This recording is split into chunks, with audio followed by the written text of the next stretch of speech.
Domestic cricket में शामिल खिलाड़ियों को सेंट्रल कॉन्ट्रैक्ट मिल गए हैं। कई बड़े नाम सेंट्रल कॉन्ट्रैक्ट हासिल करने से महरूम रहे। A+ कैटेगरी में अब्दुल्ला शफीक, खुर्शीद शाह, नसीम शाह, शोएब मकसूद समेत 10 क्रिकेटर्स शामिल हैं।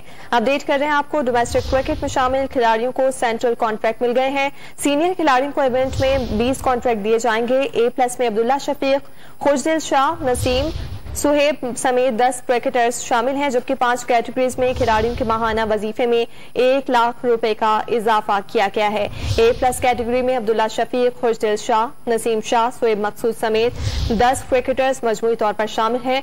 डोमेस्टिक क्रिकेट से मुतालिक हम आपको अपडेट कर रहे हैं और इसमें शामिल खिलाड़ियों को अब सेंट्रल कॉन्ट्रैक्ट भी मिल गए हैं। कई बड़े नाम सेंट्रल कॉन्ट्रैक्ट का हिस्सा नहीं बन सके। वहाब, हफीज, कामरान, उमर अकमल सेंट्रल कॉन्ट्रैक्ट से महरूम रहे, जबकि आमिर, शर्जील, वसीम, शान समेत 40 क्रिकेटर्स A कैटेगरी में शामिल हैं। डॉलर की ऊंची उड़ान जारी है और